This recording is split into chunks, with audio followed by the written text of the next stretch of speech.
There comes a quiet moment in a woman's life when her voice no longer rushes to defend itself, no longer bends to be understood, no longer trembles under the weight of misunderstanding. It's not anger that silences her, it's evolution. Somewhere between exhaustion and awakening, she realizes that peace is not found in convincing others, but in finally hearing herself. The world may call it distance, pride, or coldness, but it's something gentler than all of that. It is the slow, graceful transformation of a woman who has learned that explanation is not connection, and that the ones who truly see her will never need one. This is the silent transformation of women who stop explaining themselves. It doesn't happen in one grand moment. It's quieter than that. It might happen on an ordinary afternoon when she's in the middle of explaining something small, something she shouldn't even need to explain, and suddenly realizes she's tired, not just physically. Tired in the kind of way that lives deep behind her eyes, tired in her chest, tired in her bones.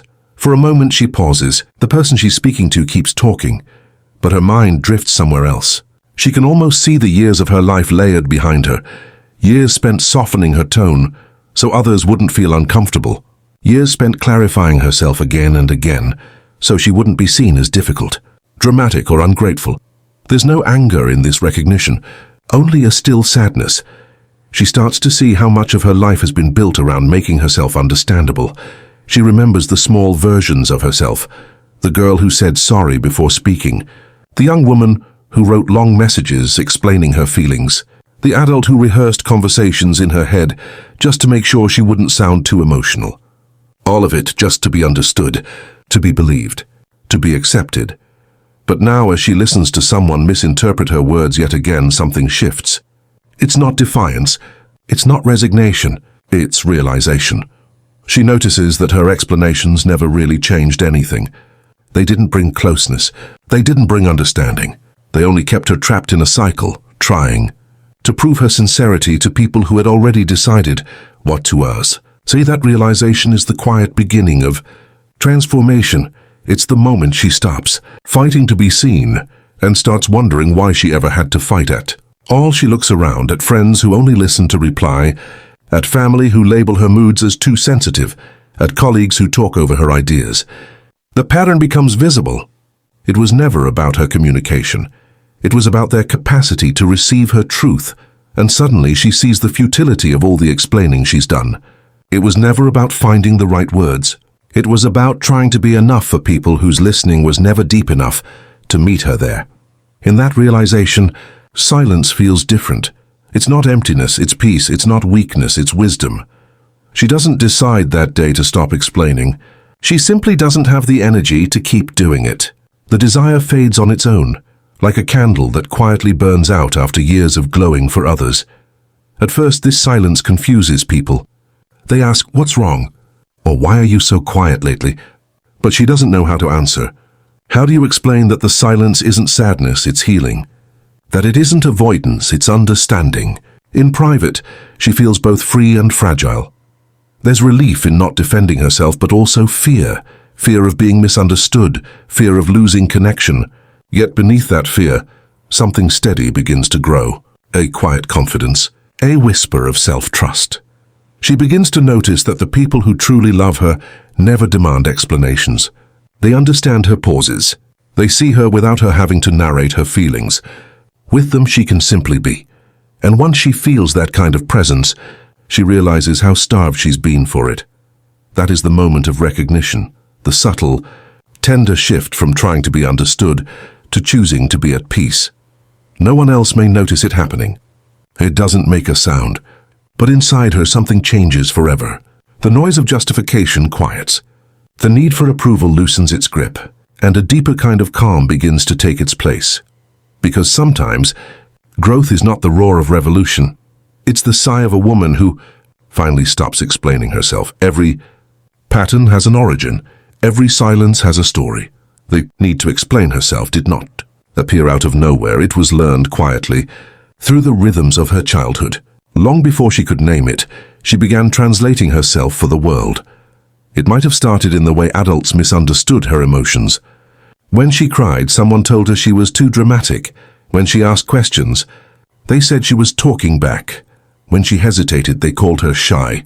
Little by little, she learned that her natural reactions were inconvenient, that to be accepted, she needed to adjust, explain, and soften. And so she began to shrink her truth into palatable shapes.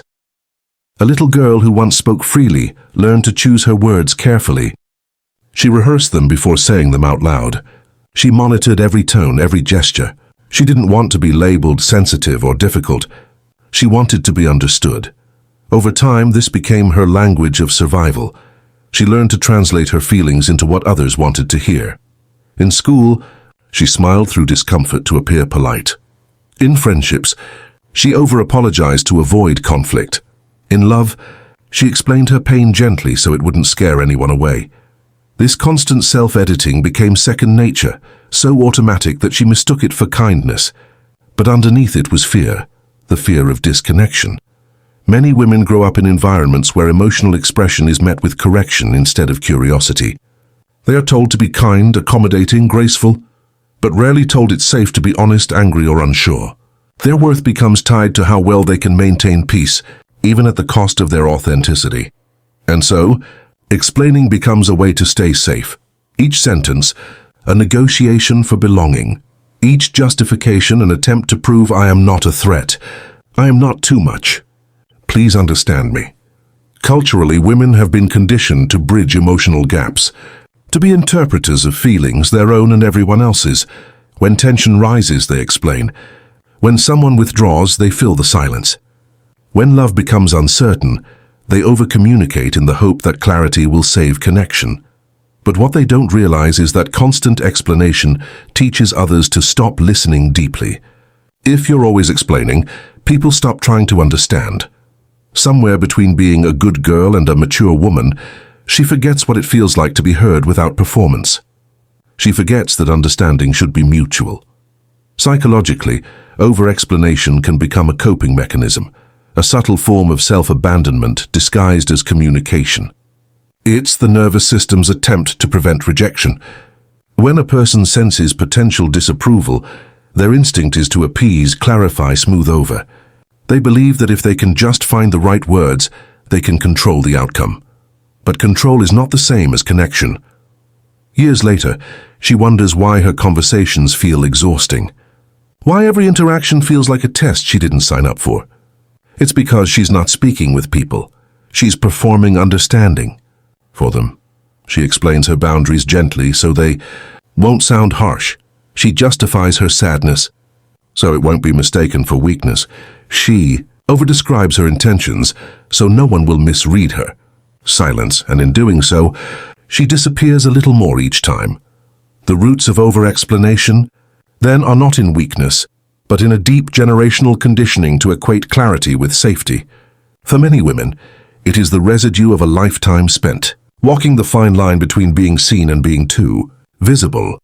Only when she begins to question why she explains, not how well, does she start tracing the thread back to its origin.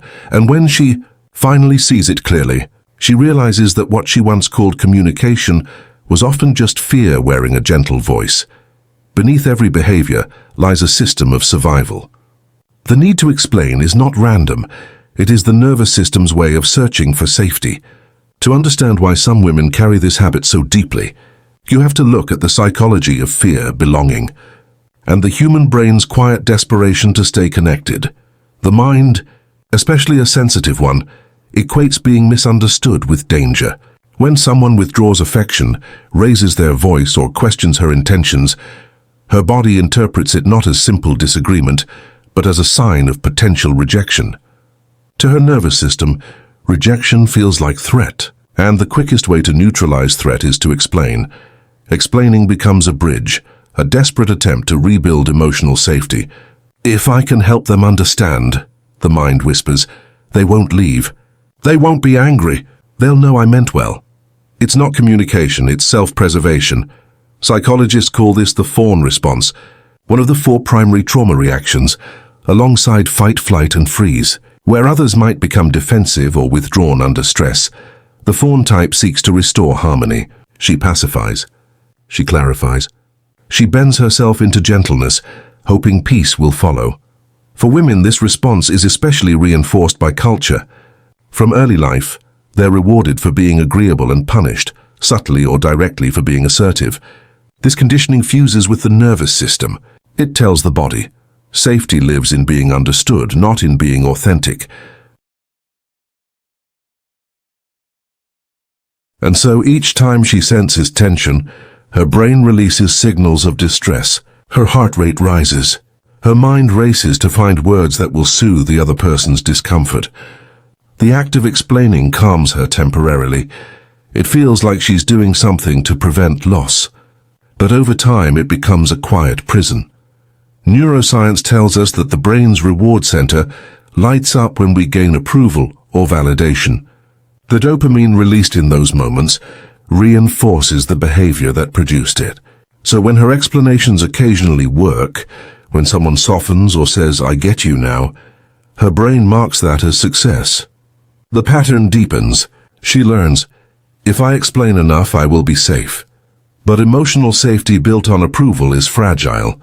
It depends on the unpredictable responses of others. And when that validation doesn't come, the same brain that once felt soothed now panics. She feels invisible, wrong, or guilty for existing as she is. Over time, this pattern wears down self-trust. She stops believing her emotions make sense unless someone else agrees. She second-guesses her tone, her reactions, even her memories. The mind that once wanted connection begins to doubt its own perception of truth. Therapists often describe this as self-abandonment, the process of leaving oneself emotionally in order to remain connected to someone else. It's a quiet kind of loss, the kind that looks like harmony on the outside but feels like emptiness within. And yet, beneath all of this, there's a simple psychological need to feel safe while being oneself. That is the heart of it. When explaining becomes habitual, it signals that safety has always felt conditional, something earned, not given. Her nervous system learned that love required translation, that she had to make sense to deserve care. But the truth is, authentic safety comes not from others understanding her perfectly, but from her no longer needing them to. The shift begins when she sees the loop for what it is, a beautiful, intelligent defense mechanism that once protected her but now limits her. Her explanations once kept her safe, but now they keep her small. And when she finally understands the psychology behind it, not through blame, but with compassion, she begins to separate her worth from her words, because the woman who learns the science of her silence begins to trust her calm more than her clarification. Change never begins cleanly. It trembles. It hesitates. It questions itself before it ever becomes conviction. When a woman who has spent years explaining herself finally starts to hold her tongue, the silence feels strange, almost dangerous. It's not the peaceful silence she imagined. It's a trembling kind, one that carries the ghosts of old habits. In those first quiet moments, her body panics. The urge to clarify rises like a reflex. After all, silence once meant risk. Risk of being misunderstood, of disappointing someone, of being called cold or arrogant. Every cell in her body wants to say something, anything, to fill the air, but something stops her. A small, fragile awareness that whispers, maybe I don't need to. And yet, even as she holds that silence, another voice inside her begins to speak. The old voice. The one that asks, what if they think you're rude? What if they stop loving you? What if you lose them? This is the conflict. The war between the woman she was trained to be and the woman she's becoming. The old self believes love must be maintained. The new self wants peace more than proof. She feels guilt for choosing herself. She feels fear for not explaining her reasons. She feels lost between two truths, wanting to be understood, yet wanting to rest. Some nights she replays conversations in her head, hearing every silence she left unfilled. The quiet feels heavier than words once did. She wonders if growth should feel this lonely. But this loneliness isn't punishment. It's detox. It's the withdrawal of a lifetime's dependence on approval.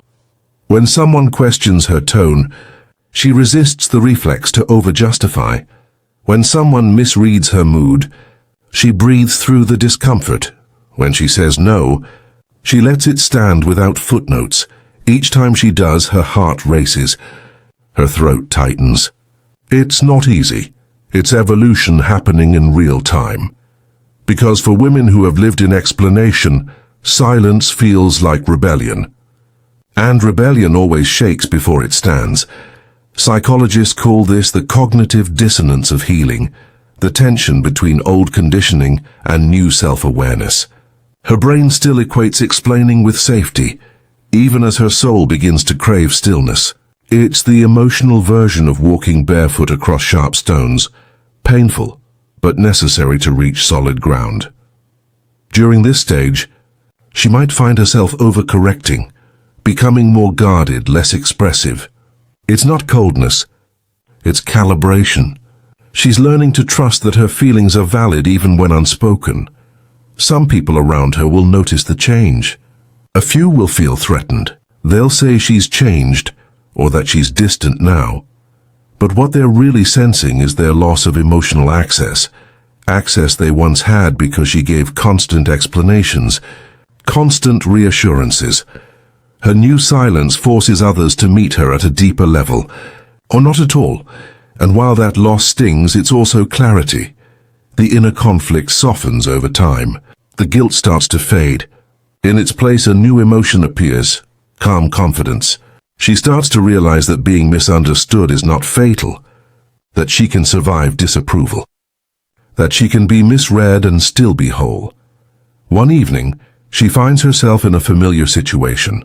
Someone questions her choice, expecting her usual long explanation. But this time she simply smiles and says, "I understand you see it differently." Then she lets the silence do what her words used to, and in that moment, something shifts. The world doesn't end. The relationship doesn't collapse. But inside her, something profound happens. She feels safe without explanation. That is the beginning of freedom. Not loud, not dramatic, just a quiet evening, a gentle breath, and a woman realizing she no longer needs to translate her truth to be at peace.